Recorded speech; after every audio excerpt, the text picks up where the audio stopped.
Well, welcome everybody. Thanks for joining us again, the second annual virtual book club. We're so appreciative that you made time in your schedules to join us. We hope we have some West Coast people. I know it's a little bit earlier for you, and so thrilled to have a lot of East Coasters and other areas of the country as well. First off, I wanted to thank a couple of people. I wanted to thank Jeff Spofford and Katie Garrett, who serve on our Alumni Association Board of Directors, for making this event happen through their generous support. So thank you both for that. I wanted to thank Lee Darst and Michael Xavier from the Alumni Board, who demonstrated leadership in this area and who came up with this idea last year and have been terrific partners. So thank you all for that. Thanks to the Alumni Association. So we're so thrilled to have Chen Julie with us. I've been following her for the last year. I was able to speak to her with a student event about a year ago, maybe almost exactly a year ago. I have to look back at the date, but we had a terrific conversation. The book was not out yet, but really was anticipated. And since then, wow, the things that you have accomplished and done. It was a top choice of 2021 for Barack Obama, a top choice for NPR, lots of New York Times accolades, the Jenna Book Club, which I was so excited for you when that happened. So lots of great things have happened in the last year. I wanted to give you a little bit of background about Chen Julie. She's a litigator, the author of this book, Beautiful Country, which was released in 2021. It became an instant New York Times bestseller and lauded as an essential book for our times, which I agree with. It was named one of the New York Times Book Review's notable books of 2021. It's poignant, heart-trending literary memoir that intimately retraces Chen Julie's childhood footsteps, where at age 7, she moved from China to Brooklyn with her parents, and overnight went from being the daughter of professors to being deemed illegal. With an open heart and a strong passion for advocacy and bringing awareness to marginalized communities, she uses her unique gift for storytelling to transcend the business, legal, political, and literary worlds and focus on the humanity at the heart of these issues. As a litigator, Chen Julie has been praised by clients as exceptionally talented and exemplary. For a decade, she's represented Fortune 500 corporations, governmental entities, and individuals in complex civil litigation. Chen Julie is now managing partner at Gottlieb & Wang, LLP, and is dedicated to advocating for marginalized communities, education, and discrimination rights. She's a graduate of Yale Law School, YLS, and Swarthmore Colleges. Her short pieces have appeared in major publications, including the New York Times, the Washington Post. She currently lives in Brooklyn with her husband and 2 rescue dogs, Salty and Peppers, which I love those names. Joining me as co-moderator is Professor Hemanth Gunavara. He's the interim director for all clinical programs, and he joined NUSL, as we call it, in 2014. He's the co-founder and director of the school's Immigrant Justice Clinic. He teaches immigration law and administrative law, and he represents people in our community, the clinic does, who are undocumented on a pro bono basis. So they are doing terrific work. Thank you to everybody who supported the Immigrant Justice Clinic through the registration program for this event. We really appreciate it, and we'll help many more people with your support. In 2019, he was voted the law school's professor of the year and gave the commencement address, which was fantastic. So I just wanted to throw that in there. So that's our preamble. I am now going to turn it over to Chen Julie. She's going to do a couple of readings and tell us a little bit about her background in the book. Hi, everyone. I am so very happy to be here. I've been looking forward to this for months. As Miel mentioned, I met with some of your current students last year. I believe it was shortly after the Atlanta shooting, so sometime in the spring, and was just blown away by the NUSL community, its dedication to public interest, its dedication to diversity and true inclusion. I have connected with so many alums and current students since, and a few times when I've talked to your current students, I would make assumptions based on my law school experience and say, well, I'm sure that you're dealing with this specific problem.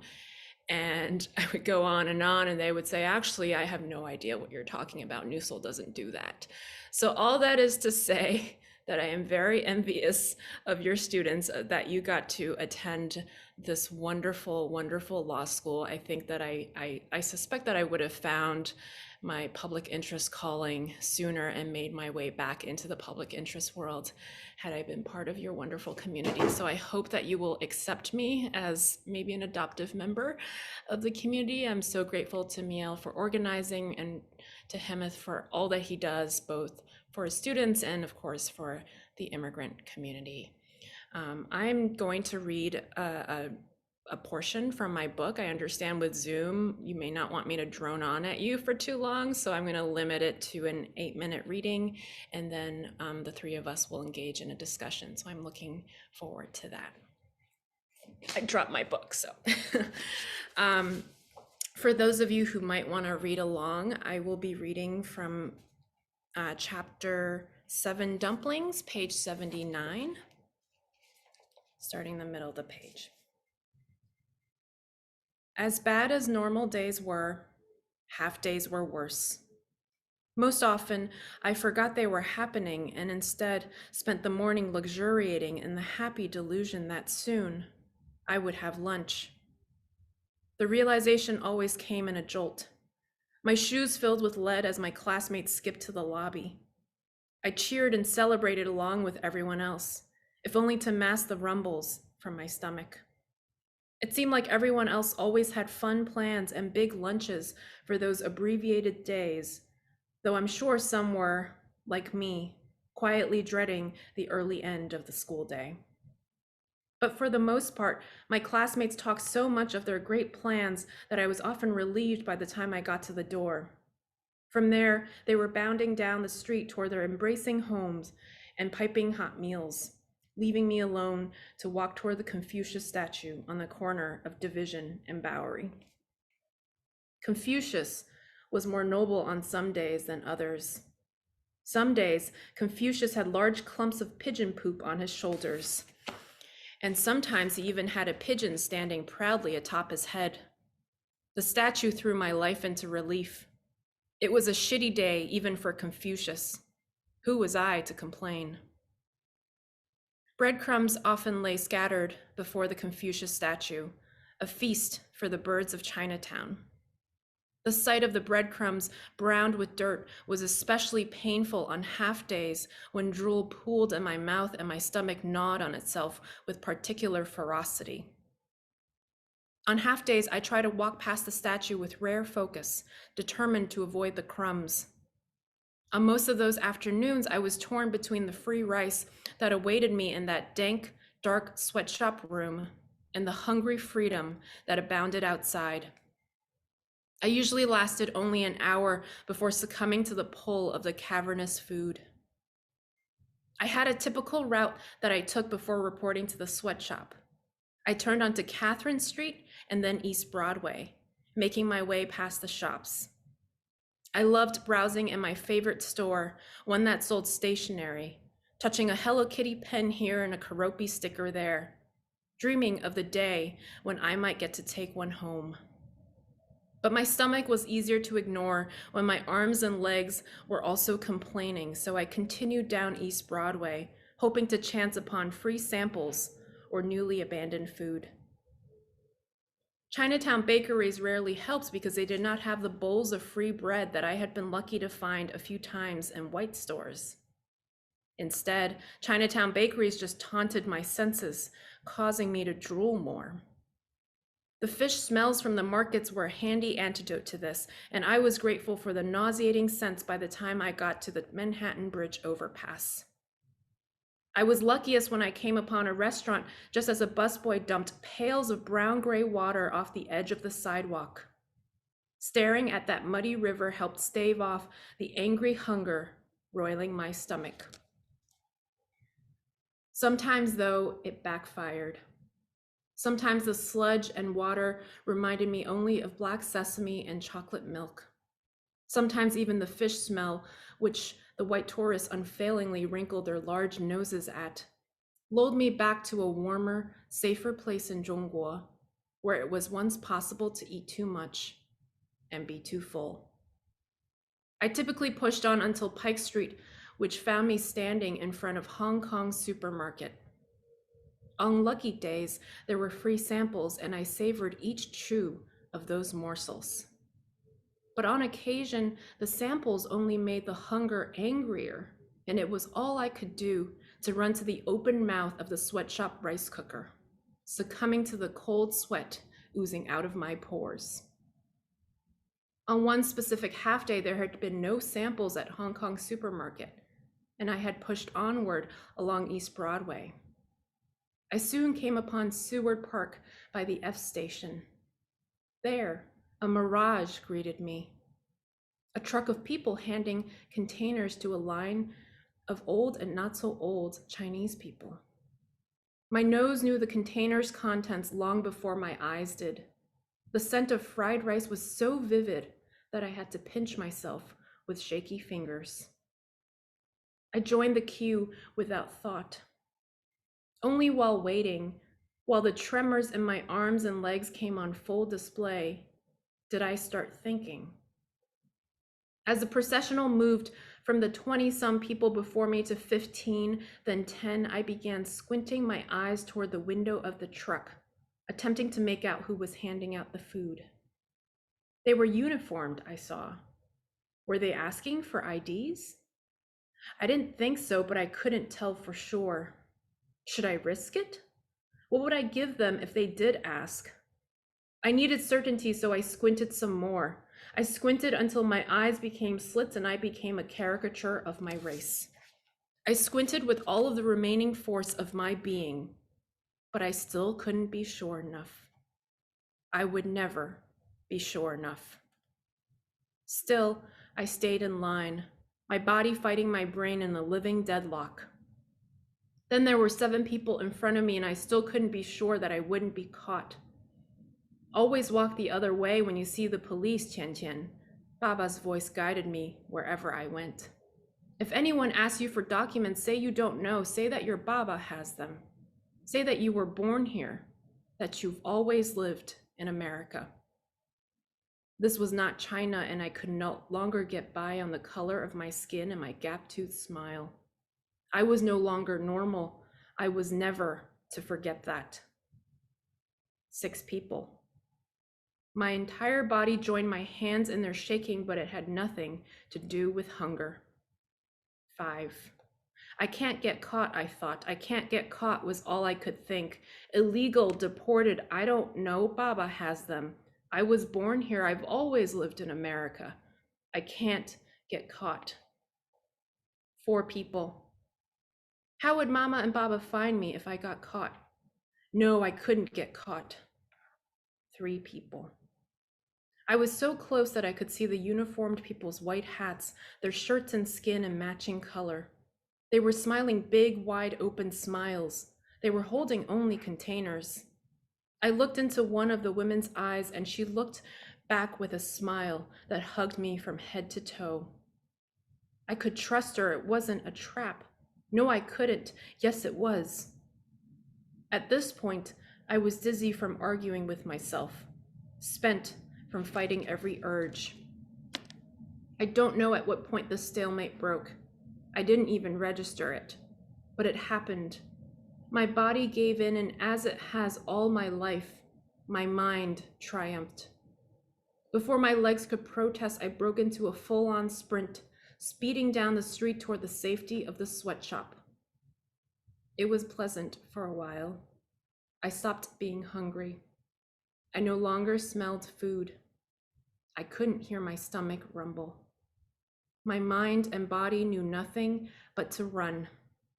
By the time I realized what had happened, I was many blocks down the wrong direction by Grand Street, but I didn't stop. Tears clouded my already eroded vision, but I didn't dare stop. I kept going until salt was all I tasted. I kept going until the only shaking I felt came from my aching feet as they pounded against the concrete to the rhythm of my palpitating heart. Still, I kept going. Forever would I keep going. Keep going, Qian. Keep going until the hunger is gone. On that run, only one thing kept pace with me, and it was not hunger. It was fear. Fear was all I tasted. Fear was all I contained. Fear was all I was. Thank you. So powerful. I love hearing from an author in their own voice. There's something just so incredibly special about that. I will ask the first question and then Hemanth and I will alternate, but there's a lot of symbolism in the book about your voice and finding your voice. And when do you think you discovered your own voice? Did you always, I know you said you wanted to be a lawyer early on, but did the writer piece come in? And if someone hasn't found their voice yet, what would you recommend they do? It took me a long time to find my voice. I wanted to be a lawyer at age 8 or 9, but I had no idea what that meant. I didn't understand that that would require a voice. To my mind, being a lawyer was simply being the opposite of being undocumented, because you knew what the legal system looked like. You had the resources to navigate that system, and you were not afraid of the law. And so many ways, my 9-year-old mind saw it in a very reductive manner of just escaping the childhood situation I was in.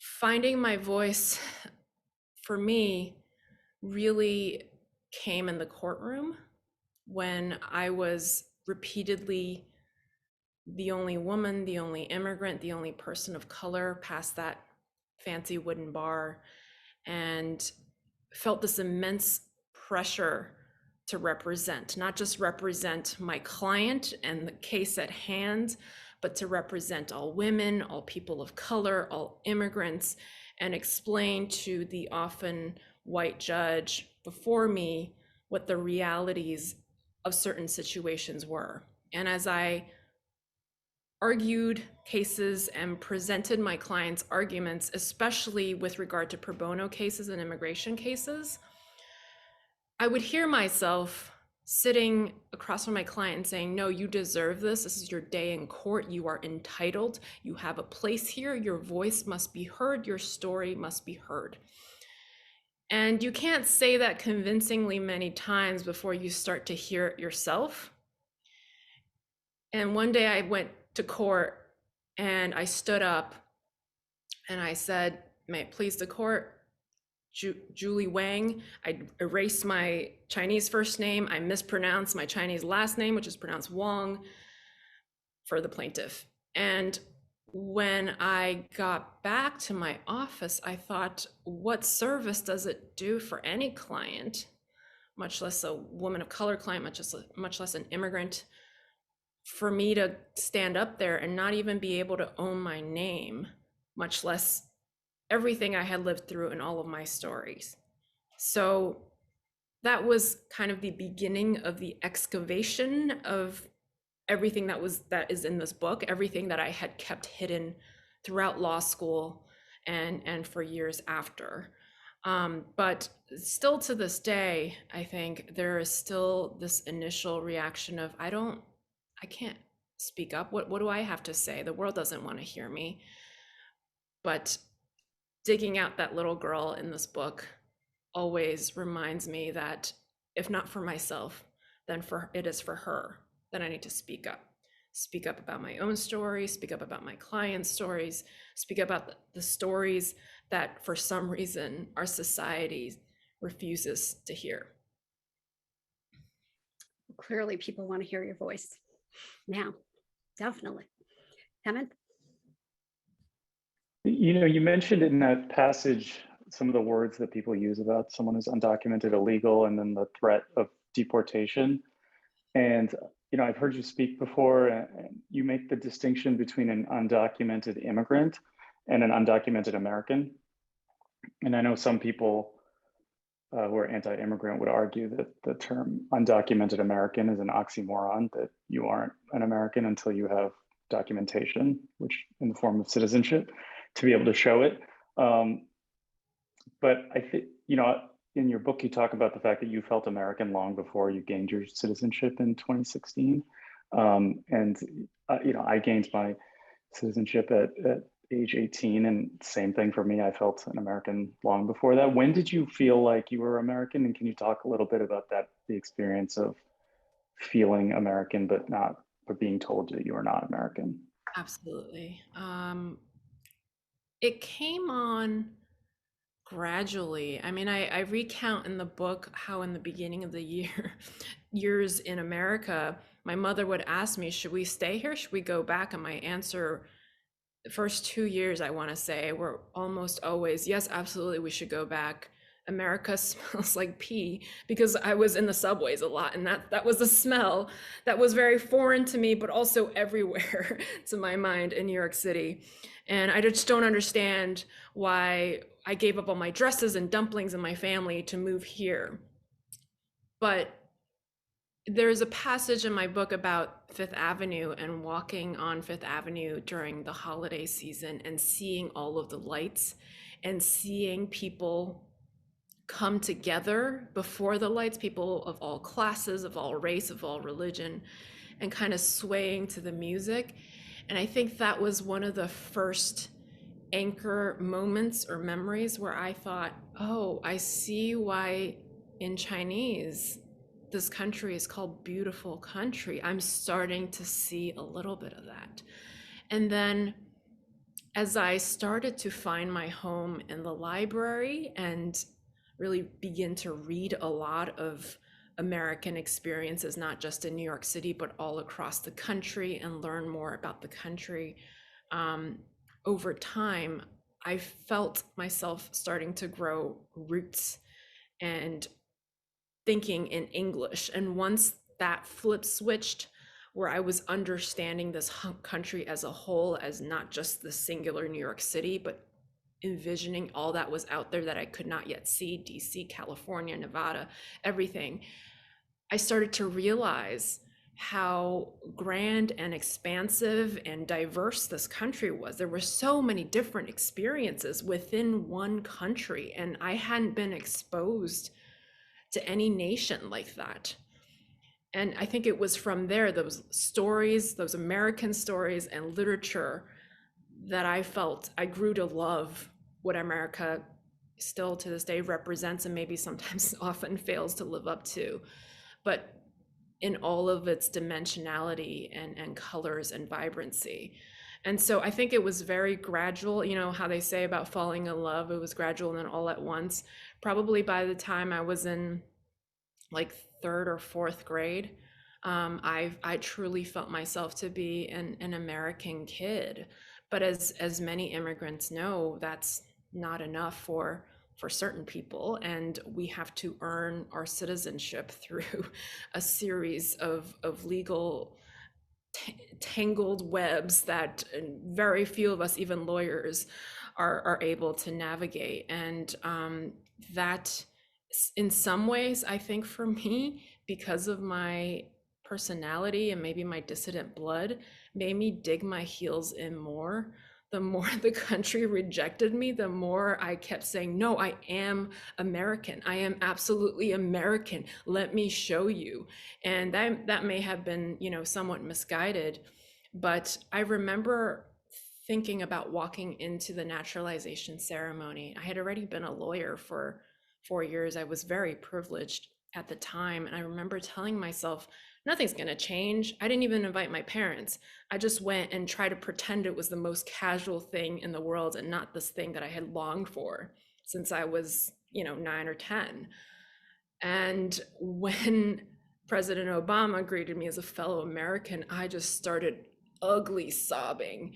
I could not stop. I could not contain all of the emotion, the anger, the joy, the love, the hate, everything of those past 20 some, almost 30 years just bubbled up and spewed out. And as I walked out of the room, I paused and I told myself to never forget that moment, never forget what it was like to finally be called American, for the very first time and never take it for granted. It was a privilege that I was to live up to, and it was a privilege still denied to millions of people who love this country no less than I do. Thank you. Great question. You talk a little bit about your mentor, the federal appellate judge, and how you started out writing the book as fiction and then were encouraged to maybe turn it more into a memoir. Will you go into that in a little depth for me? And Absolutely. talk about your mentor, because I think that's a lot of people can relate to that, being a lawyerly crowd here. Well, I think clerking is is like a lottery from the outside. I mean, I guess it's like firms. From the outside looking in, it's very hard to tell one judge from another. But then once you enter chambers, it's just night and day, depending on how the judge relates to his or her clerks. But I first took a stab at this book as a senior in college at Swarthmore. I was not even 21.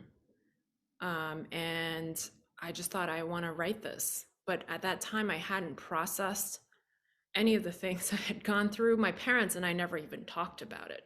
But it felt like the story was inside me, just kind of trying to get out. So I thought, well, if I can write it as a novel, then I don't have to own any of it, and it'll just be the product of a very good imagination. And as I wrote it as a novel, I remember over the course of the final semester preparing to present it. It was my thesis as an English major, so I had to present it in front of faculty, both in writing and orally. And as I was preparing to go into that presentation, I realized that I had grown to hate the book because I had disowned all of it. It was, in many ways, the plot was not that dissimilar from this book because it was my experience. But I couldn't stand up in a room and say, this was me. And the professors would ask me questions like, well, where did you get the idea for this? And I would just have to say, oh, I thought it up. And especially as I was standing there in that oral exam room, I thought, I am no different from that little girl in third grade who was lying about having always been in America while still speaking broken English. I am the same person. I have made no progress. And that was so starkly revealed to me in that writing experience and that presentation experience that I left that room and I said, I'm never going to touch this again. I just don't want to think about this. I don't want this thing to exist. It's better to have not existed. And so I went off and was like, I'm just going to be a lawyer and I'll focus on that. And I just am not going to think about it. But I couldn't help but think about it when I was applying for clerkships. I graduated in 2012. It was the first year that one of the portions of the Patriot Act came into effect, and it provided that non-citizens could not work for the federal government on the continental United States. I didn't find this out until I had been interviewing with judges in Manhattan and in Pennsylvania and in DC, and they were ready to hire me. And one day I got a call from a judicial assistant, and she said, due to the Patriot Act, we can't hire you to clerk for us. Sorry. And I was a 3L, and I'm thinking, or was I 2L? I think it was a 2L maybe, starting of 3L year. And I was thinking, what am I going to do? I had planned to clerk. Everyone told me I was going to clerk. And I know these are quality problems, but it kind of, I always had a 5-year plan and it derailed it. And I went to the career office and they said, well, let's look at this weird immigration / national security law. And someone in the career office said, well, if you want to go to Alaska or Hawaii, that seems to be open, because for some reason, even though Alaska's on the continent, it's not part of the continental US by statutory terms. And I was like, Alaska? I don't know. I'm a city girl. But my judge happened to be visiting Yale, luckily, the subsequent week. I went in having no expectations. I expected someone wearing all a snowsuit and like snow boots. I don't know why I thought that all Alaskans just dress like that at all times. She was, you know, a person who looked just like people in New York and Boston. And we hit it off right away. We talked even about shoes and Nordstrom of all things and books. And we just connected. It's a special connection to this day. So at that time, she said, well, I still don't know if I have permission to hire you. It's a long story, but basically entailed me moving to and from Alaska 4 times. So I clerked on the state court while she was trying to get permission. I was the first non-citizen federal clerk hired under the Patriot Act. So she called, I want to say probably 40 people in DC. And so I was clerking on the state court and she said, I still don't have clearance to hire you. So I went back to Kirkland and Ellis. And when I'm in my office, she's like, I have clearance now. Can you come back next year? I was like, all right, I just moved down here, but I guess I'll move back up. And working for her was magical and confusing because she was the type of person I would have been scared to tell my past to.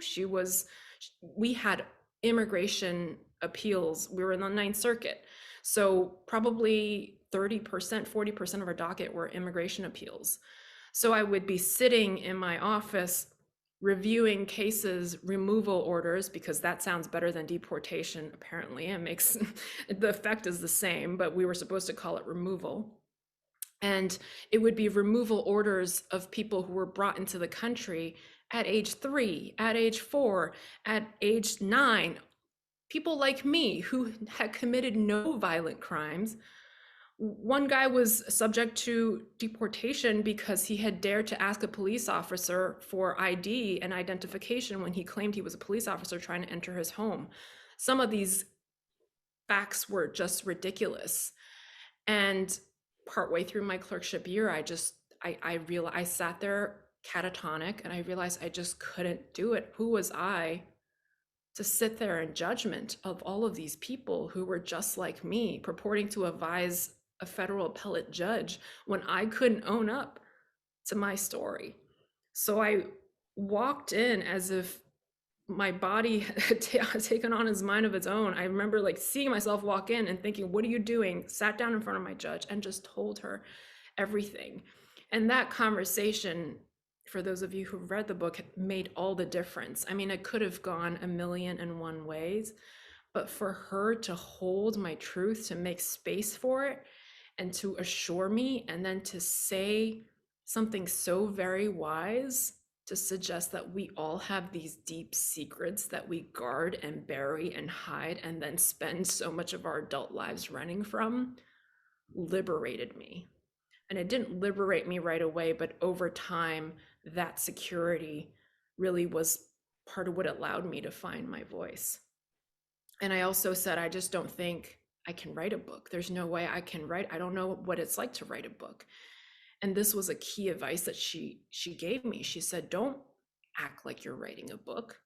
How much would you love it if you had stories from your great-great-grandmother about where your family was at that time? Wouldn't you treasure that document, whether it was 10 pages or 3,000 pages? And I said, yes, absolutely. That would be wonderful. And she said, so write for that great-great-grandchild so that she might have a piece of your family history and know how she came to be, how her whole family came to be American. And that was really what got me through the gall of writing a book. And when I finished it, I noticed it was 300 pages when I finished.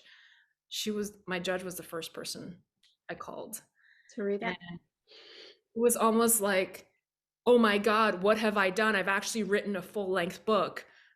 My immediate impulse was to delete it immediately. And she said, I am ordering you not to hit the delete button. Every step of the way, she was there. And I suspect that all of us have mentors like that who have shown us the light and given us that sense of security when we felt so extremely lost and vulnerable. You were very brave to be vulnerable with her, but I can see why when you're looking at cases, that were similar to your own upbringing, and it just was tearing at you. So yeah, I wanted to hear a little bit about her because I think she's very special in your life. So it was good to hear about her. Hemanth? Amazing mentor. Yeah. I had a question that about, by sort of the American idea of success, you've quote unquote made it. And so your story is one of perseverance, but you also wrote this book, I think, in part to show the ways in which our system is broken. But I think some people might hold out your story as proof that the American dream is possible if you work hard enough. So how do you balance telling this story of perseverance with also making the argument that the way you had to do it is not the right way to do it, that this isn't the way the system should be? I wrote a piece about this in Harper's Bazaar recently, and I pretty much confessed that I bought into the American dream full stock pretty much from the minute I landed at JFK, because my father had grown up with this vision of America as a beacon of justice and equality and light, and I wanted so badly to prove him right.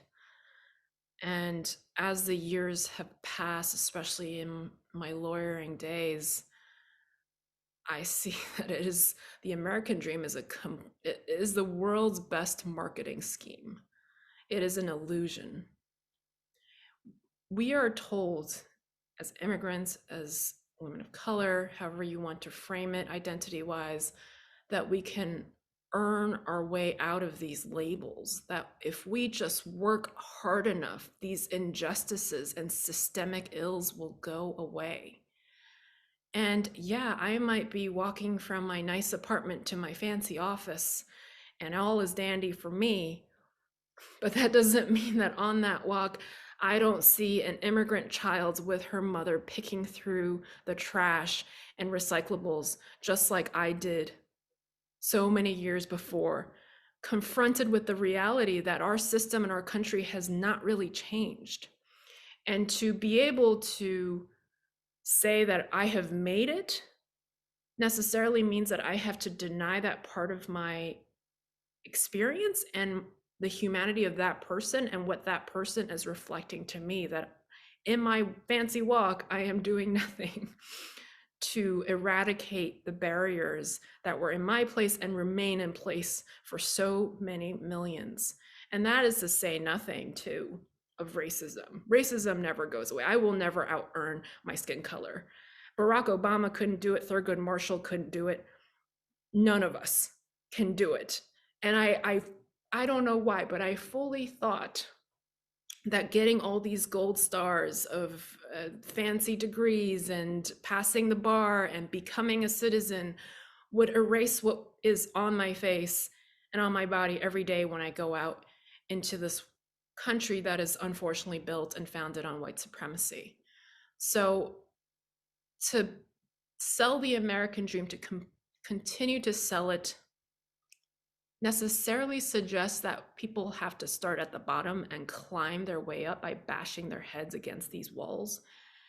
Why does there have to be a bottom? Why do we take that for granted, that immigrants come in and they are poor and that we just accept that and they can just earn their way out, and whatever they deal with mental health wise, physical health wise, not our problem, because the story, the overall arc is shiny and beautiful.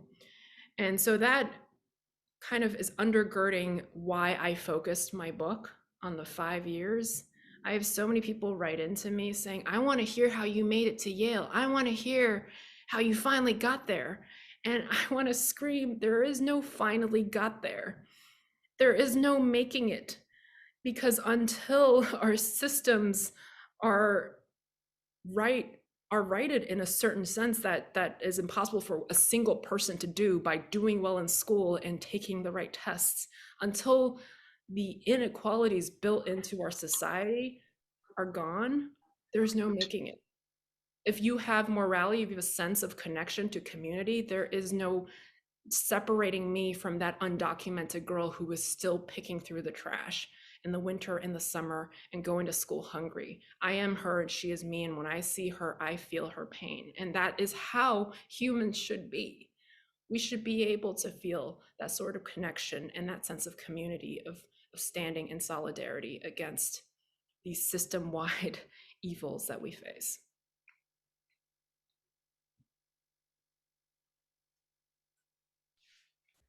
That's powerful.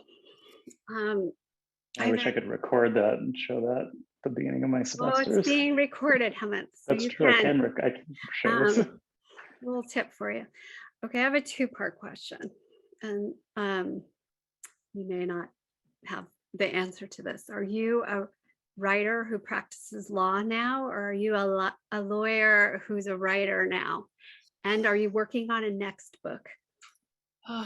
I get asked that so many times. I get asked that by my team. How should we pitch you? And I just say, I am me.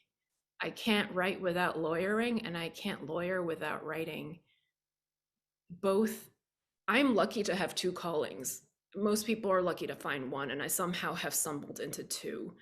And they both reinforce each other. Being able to step away from the technicalities of the law, of the statute, and understanding feelings and human beings and how they interact in the system or in a family or in a classroom or workplace infuses my work in the law. And understanding how the technicalities work and how the statutes feed into each other and how to access and speak in front of the courts informs the things that I choose to write about and the things that I choose to examine in my writing. So I unfortunately have the lawyer's answer, which is I am both, and both are me, and I cannot choose. These days, it's really hard to find time to write because some of you may know that I wrote this book on my subway commute to work. Amazing. And I don't have a subway commute anymore. It's been really frustrating. So I've been trying to sit on my Peloton and write. That doesn't really have the same effect because I still have the internet, which is very distracting, and emails. But what I find is that I write best, and this is going to contradict what I just said. I write best when my lawyer mind is off, when my critical thinking is somewhat asleep, because then I'm not thinking with every sentence I write, this is stupid. Why am I writing this? No one's going to read this. So I try to do it now when I first wake up. I wake up and I don't do anything else. I just start writing. And I find that that is the rawest, purest, most authentic form of my writing. And the minute I start to wake up and think this is stupid, I realize that it's time for me to start lawyering. So, but I'm working on a novel now about women of color navigating big law firms in New York City. Love it. That's such good advice because I have the same problem turning that part of my brain off. I had one last question about, you talked a little bit about there weren't a lot of stories that kind of captured what you went through, and I felt the same way, and I think the immigrant experience in childhood is a lonely one. And I remember when I read Jhumpa Lahiri, it's like about who writes about the Indian American experience. It was such a important moment for me to see stories about people that I grew up with or that were in my family. And did you have books like that did that for you? And also, sort of second part of that question that's related is, your book is amazing. Everyone on here, I have a sense, are kind of readers. Do you have books you recommend that other people should read? Absolutely. The inspiration for me came in drips and drabs. And in the 90s, when I was growing up, there were just not that many books about the immigrant experience, about the Asian American experience, about the undocumented experience. Back then, Joy Luck Club was huge, and it just meant a lot to me to be able to see Chinese women on the screen and in my books. I also drew a lot of connection and inspiration from the diary of Anne Frank, because she was also a little girl who, by virtue of our identity, had to grow up in hiding, and it made me feel like I had a friend. But as I got older, luckily more luminaries started writing. So Buddha in the Attic by Julie Otsuka was a wonderful one. It was one of the first ones that I read. Falling Leaves, I don't remember the name of the author, but it was another book about the Asian American experience that I read in high school. And that was when I began to think, oh, someone like me could write a book and share some of our stories. But in 2020, I would say, and since, the book that has guided me the most and actually empowered me for the first time to say that I am proud to be Asian American and an Asian American woman is Minor Feelings by Kathy Park Hong. I read it early in the pandemic, and then as I was editing my book, read it again. And I remember being shocked that for so long, all of these feelings that I really tamped down on and said, you're just being too sensitive. There is no racism against you. You're a model minority. Stop taking it so seriously. I was realizing while reading Kathy's book that I had gaslit myself. Society had gaslit me and trained me to gaslight myself, because here was a woman across the country who was experiencing and feeling all of the same things that I had told myself that I was just being too sensitive about. And if she felt it and I felt it, there must be so many of us who felt that. And how brave was she to be able to go out there and just stand in that truth and know that it was enough. So in editing my book, reading it in conjunction with that, there would be times where I say, oh, I should delete this. I don't know. I will never know for 100% certainty that this was in fact how it happened. And I would return to that feeling of, well, this was my emotional truth. I felt this way for a reason. I grew up with this thought for a reason. And if I did, then someone else out there might be able to glean that inspiration that I did from Kathy Park Hong. So that would probably be my biggest recommendation, Minor Feelings. It really opened my eyes up to a lot of the things that I had really blinded myself to. Thank you. That's a great list. I could go on for hours, Chen Julie, but we're gonna now look and take some questions from folks and make this a little more interactive. We did already have a question about Canada, and can you share your Canadian experience and how that led to higher education in the US? Canada was more confusing and foreign, I would say, than even America. I think a lot of people who come from immigrant families, especially Asian American households, we are familiar with hardship and instability, especially with my parents who grew up in the Cultural Revolution. That was just a thing. And so our living in America became simply an act of surviving and overcoming. And when we got to Canada and there was healthcare and I was able to see a dentist and my mother was able to get all the medicine and care she wanted, and I had food, I had a full belly, it was very confusing to me because our whole family had been framed around surviving and overcoming, and finally this big thing that we were doing all the time was fading away. Meanwhile, all of the heartache and psychological pain was not even unpacked at all. And I kept looking around and thinking, I have everything I want now. What could I possibly be angry about? What could I possibly be confused about? But there were still physical manifestations.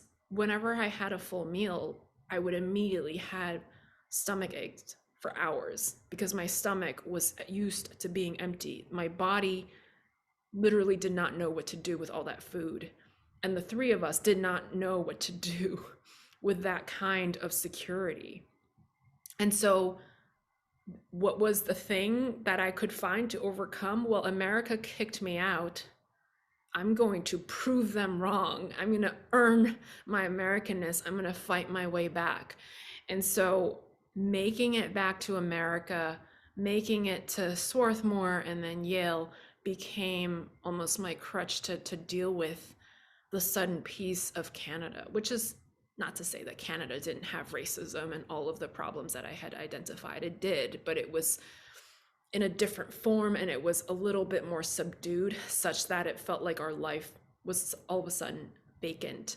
And I remember a lot of Canadian teachers and guidance counselors fighting with me about this insistence of going back to America, because in Canada they suffer a lot of brain drain. And we would have American schools come and try to talk to athletes. My school had pretty good athletes, and the school would just not allow them in. Like, you're not taking our brightest, our most athletic, go just, stay within your own country. And so there were a lot of tensions of, am I Canadian? Am I American? Where does my allegiance belong? I remain forever grateful to Canada for taking us in, but I think I squandered my time in Canada trying to be American. And that is probably symbolic of a problem that I've had in privilege. Once I have the privilege, I'm focused on what I'm lacking, which is such a human problem, isn't it? You just focus on that little scarcity and you chase after that and deprive yourself of present day peace. But that, in short, is my Canadian experience. People have asked me if I would write a follow-on memoir about that time and later years, and the more I get that, the more I think I probably will. So maybe I will write more in depth about it in coming years. Novel 3. We have a question. Heather Younts has her hand up. Heather. Hi, Chen Julie.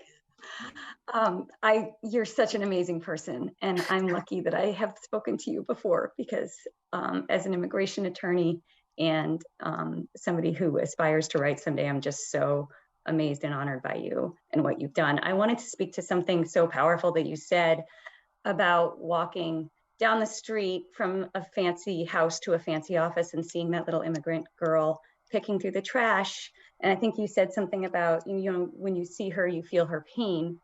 And that feeling that you had, that you didn't feel like you were helping at that moment. And I think when she sees you and she reads your book, her pain is lessened. And I think that that's something where there isn't a story like yours, but you are the person telling the story of immigrant children of many backgrounds throughout the country. And what you've done isn't just beautiful, it's so powerful. And that's why so many people feel like what you're saying really speaks to them personally. As an immigration lawyer, I was particularly touched by what you said about your parents.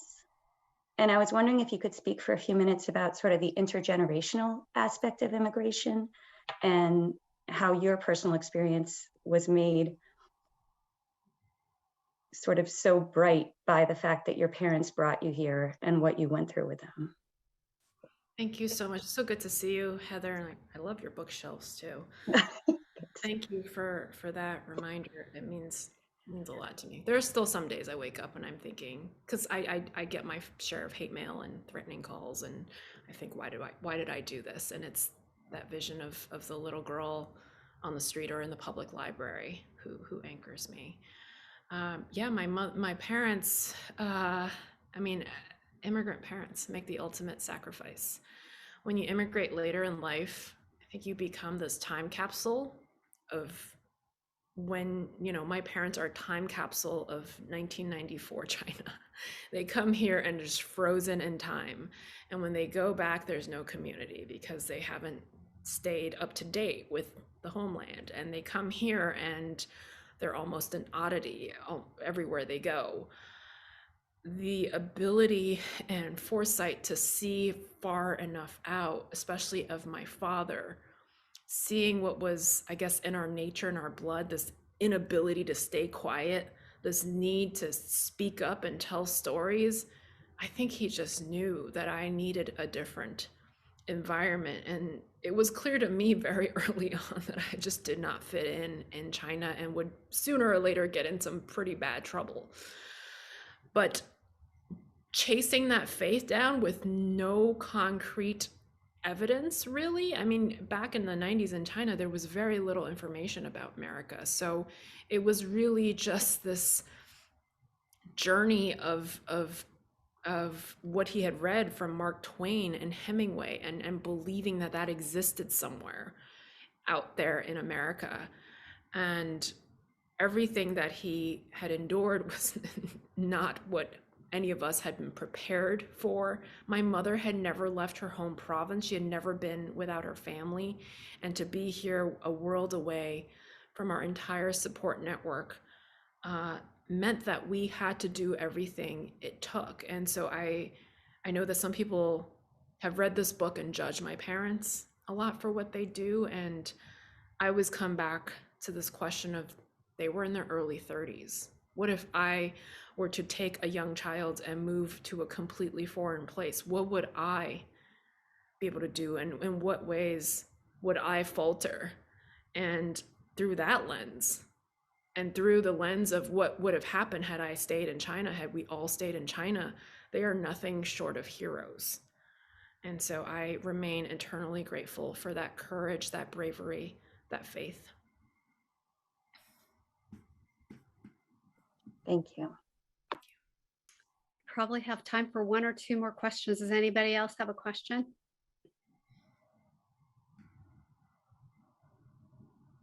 Amelia Watson. Thank you. Hi, I so appreciate getting to be in this space with you. I loved the book. I work in parent defense in the kind of the foster care family regulation system. And the piece of your book where you start talking about your injury that happened to your hand really made me, I don't know if this is it's more like an invitation for a conversation rather than a question, but it just made me reflect on how easy it is in regulating families' lives, that if you had come to the attention of the child welfare system, what would have happened to you? Would you have been taken away? Would your parents have been deported? And this railroad that can start so easily from a child making a decision of like, I don't want to show this, I don't want to cause problems. For whatever decisions that you made around that, you decided you wanted to hide it. And it really impacted me and made me think and reflect back on cases I've seen in my state. Thank you so much for all you do and for sharing that insight. I should say I worked for the city of New York, handling appeals representing the city in the Second Circuit and in state courts, and handled quite a few termination of parental rights cases. And those cases are horrific. Some of the conditions under which parents' rights are terminated are unfathomable. Smoking marijuana once, I mean, it's akin to the removal orders of nonviolent crimes. I just don't understand how our legal system could have so little compassion and understanding for the human condition. And actually, on that note, I have a great new book to recommend to you. It's called The School for Good Mothers by Jasmine Chan, and you may have heard of it recently, and it examines all of the rigorous requirements that mothers specifically, but also parents, are subjected to, and how mothers have to be perfect or risk losing their child, and how that particularly plays in for women of color and mothers of color, single mothers who have extremely limited resources. Of course, at the time as a child, I didn't know any of that. I just knew that to draw attention was dangerous because the government was dangerous, and that pretty much guided everything that I did. But yes, there are many times that I've shuddered to think what would have happened had I just let that hand show, or talked on the phone a little bit too long, or answered the wrong phone call. So thank you for illuminating that. Hemanth, do you have a final thought or comment? No, I just it's a wonderful book, and it's the kind, there's passages from the book that I will certainly assign in different courses that I teach. And it's the more people that write about these things, the more I think it shines a light on how broken our immigration system is. It is not working properly, and there is, people say get in line or do it the legal way, but there is often, for so many people, not a legal way to do it. And even clients we represent, there's so many that we tell them there's nothing we can do for you. So I just so appreciate you telling your story, and also coming to talk to, I see a few of my former students on here. And Heather's in my book club. It's like a family event here. So I just appreciate you coming to Northeastern and to our law school. It's, you know, you're the kind of person who embodies what our law school is really about. Agree. So we're going to have a long relationship, Chen Julie. I'm going to follow all the books. We feel so honored to have you here tonight. I have to say this book really, really illuminated for me what it's like to be an undocumented person and a child in particular. And it just really, you know, it dove in deep and it really was vulnerable. And you did such a beautiful, beautiful job with the book. I can't believe it's your first book, and I can't wait to see what you do next. And we're all fans of yours at Northeastern Law. You have a second family now. Thanks everyone for joining us tonight and for being with us and for supporting this second annual virtual book club. And thank you to those that made this happen, Alumni Association, Jeff and Katie. Chen Julie, do you want to have a final comment?